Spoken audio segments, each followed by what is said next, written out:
अस्सलाम वालेकुम। IPOS software में परचेज़ रिकॉर्ड एंटर करने का तरीका जो है वो देखेंगे हम। परचेज़ पे क्लिक करेंगे आप। परचेज़ पे क्लिक करके स्टॉक डेबिट नोट के नाम से ये एक फॉर्म आपके सामने आएगा। इसके दो पोर्शन है, एक ऊपर है और एक नीचे है। पहले ऊपर वाला ऐड का बटन दबाएंगे तो इधर आपके सामने सप्लायर डिटेल्स आ जाएगी। इधर आपने सप्लायर की डिटेल देनी है कि किस सप्लायर से आपने स्टॉक परचेज़ किया। अपना जो रिक्वायर्ड सप्लायर है वो सिलेक्ट करना है आपने। सप्लायर सेलेक्ट करने के बाद आपने इसको सेव कर देना। फिर नीचे वाला जो ऐड का बटन है बॉटम पे, वो आपने क्लिक करना है। इधर आपकी ये सारी आइटम्स देखें आपके सामने डिस्प्ले हो जाएंगी। आइटम ऐड करने का तरीका आप कोड के साथ भी कर सकते हैं, ठीक है। और आप स्लैश के साथ, शिफ्ट वाले बटन के साथ जो स्लैश है इसके साथ भी आप सर्च कर सकते हैं। जितने अल्फ़ाबेट आप लिखेंगे, मतलब लेट्स सपोज मैंने DAL लिखा है तो DAL वाली आइटम मेरे सामने आ जाएंगी। इस तरह भी मैं आइटम अपनी मर्ज़ी की जो है उसको सिलेक्ट करूँगा तो उसका कोड देखें इधर आ गया।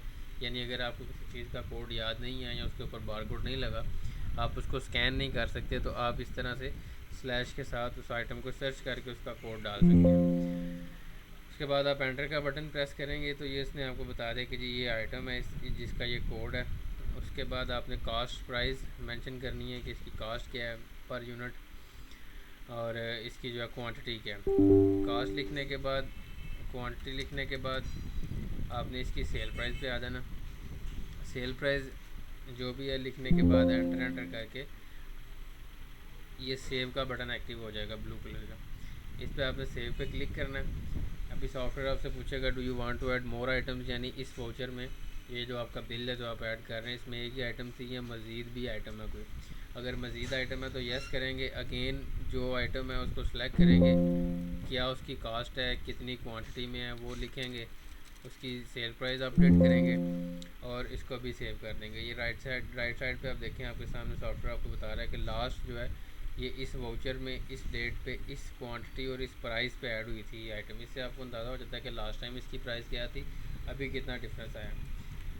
अभी फ़र्ज़ करते हैं कि ये दो ही आइटम्स हैं इस परचेज़ नोट में, ये हमने आइटम्स ऐड कर दी। इसके बाद पोस्ट का बटन है ये ऊपर, इस पोस्ट के बटन को जब तक आप क्लिक नहीं करेंगे तो ये आपकी जो वर्किंग है ये सेव नहीं होगी, यानी स्टॉक जो है वो प्लस नहीं होगा और सप्लायर का जो लेजर है उसके अंदर ये अमाउंट ऐड नहीं होगी। तो इसलिए पोस्टिंग ज़रूरी है। पोस्टिंग के बटन पर क्लिक करके आपने येस का बटन दबाना है। ये आपने सप्लायर कोड 0011 से के अगेंस्ट आपने ये दो चीज़ें ख़रीदी हैं, किस क्वांटिटी में और किस प्राइस पे, ये आपके सामने आ रही है। अगर इसका आपको प्रिंट निकालने की ज़रूरत है तो आप ये प्रिंट के बटन पर क्लिक करके ये नंबर पे क्लिक करेंगे, इसके सामने आपका इस तरह का, ये आप प्रिंट भी कर सकते हैं इसको या डिफरेंट किसी फॉर्मेट में PDF में या एक्सेल में, वर्ड वगैरह में एक्सपोर्ट भी कर सकते हैं। इसके अलावा अगर आप छोटी रिसीट प्रिंटर के ऊपर इसका प्रिंट लेना चाह रहे हैं तो उसके लिए ये वाली रिपोर्ट है जिसके ऊपर स्लिप लिखा हुआ है, ठीक है। तो मतलब इसको डिफरेंट तरीके से आप इसकी रिपोर्टिंग ले सकते हैं जो आपका डेबिट है। अगर परचेज़ रिकॉर्ड की आप रिपोर्ट्स देखना चाह रहे हैं कि आपने लेट्स सपोज किस स्पेसिफिक डेट में कितनी परचेजिंग की, या आपने किसी मंथ में या किसी स्पेसिफिक टाइम पीरियड में कि एक हफ़्ते में, महीने में, 4 दिन में, 5 दिन में आपने कितनी परचेजिंग की, उसके लिए आप रिपोर्ट्स में आएंगे। पीरियाडिक परचेज़, टोटल परचेजेस या आइटम वाइज परचेजेस। अगर इन डिटेल देखना चाहते हैं आइटम्स के साथ तो आप आइटम वाइज परचेज़ में जाएंगे। अगर जस्ट आपको अमाउंट देखना रिक्वायर्ड है तो आप टोटल परचेजेस में जाएंगे। पहले टोटल परचेजेस चेक करते हैं। इधर आके आप स्टोर कोड सेलेक्ट करेंगे। सप्लायर, जिस सप्लायर की आप परचेज़ चेक करना चाह रहे हैं वो सिलेक्ट कर लेंगे आप। उसके बाद आप टाइम इसको स्पेसिफिक बताएंगे कि किस टाइम से किस टाइम तक। अभी मैं इसको 1/1/2021 से 12/8/2021 तक अगर मैं चेक करूँगा, मैं शो का बटन दबाऊँगा, ओके करूँगा, ये मुझे बता रहा है कि मैंने इस टाइम पीरियड में 4 वाउचर्स जो हैं वो परचेज़ के इस सप्लायर के क्रिएट किए जिनकी ये अमाउंट्स ये सॉफ्टवेयर शो कर रहा है मेरे सामने, ठीक है। इस तरह आप परचेज़ जो है उसका रिकॉर्ड चेक कर सकते हैं। अगर यही चीज़ आप आइटम वाइज चेक करना चाहें उसके लिए आप सेम परचेज़ और आइटम वाइज परचेज़ में आएंगे। सेम प्रोसीजर है, ये लोड आइटम्स का चेक लगाएंगे, स्टोर कोड करेंगे और जिस सप्लायर का आप देखना चाह रहे हैं, ठीक है, उस सप्लायर का कोड देंगे, किस टाइम से किस टाइम तक वो आप लिखेंगे और उसके बाद आप शो का बटन दबा देंगे। अभी मेरे पास वही सेम रिपोर्ट आई है, लेकिन इसमें आइटम्स की डिटेल के साथ आ रही है। ठीक है, इस तरह आप आइटम्स की डिटेल, अगर आप किसी स्पेसिफिक आइटम का लेजर चेक करना चाह रहे हैं, ठीक है, किसी स्पेसिफिक आइटम का चेक करना चाह रहे हैं, तो उसके लिए आप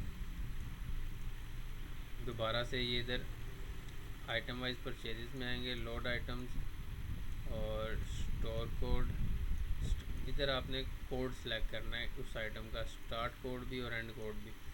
ठीक है, उसके बाद आपने डेट देनी है कि किस डेट से किस डेट तक आप इस आइटम का रिकॉर्ड देखना चाह रहे हैं, और फिर शो का बटन दबाना है। इस आइटम का इस डेट, इस स्पेसिफिक टाइम पीरियड में नहीं है, हम इसकी थोड़ी सी डेट चेंज कर लेते हैं। अभी ये देखें हमारे सामने आ गया कि इस डेट पे ये आइटम इस क्वांटिटी में परचेज़ हुई, उसके बाद फिर दोबारा इस क्वांटिटी में परचेज़ हुई। अगर इसका लेजर चेक करना चाह रहे हैं तो उसका एक आसान तरीका ये भी है कि आप आइटम फाइल में आएँ और इधर आके आप आइटम सेलेक्ट करने के बाद ये इस जगह पे आएँ और इसकी डिटेल्स चेक कर लें। इधर ये देखें, आपको बताएगा कि ओपनिंग बैलेंस ये था, फिर सेल हुई, फिर सेल हुई, फिर सेल हुई, और उसके बाद जिधर डेबिट हुई है, स्टॉक ऐड हुआ है, उधर वो आपको बता रहा है, इधर ऐड हुआ है, फिर सेल, ये सारी डिटेल, इसका एक ओवरव्यू आएगा। रिपोर्टिंग में भी इसकी रिपोर्ट्स का सेक्शन है, लेकिन वो बाद में मैं आपको फिर उसके बारे में गाइड करूँगा।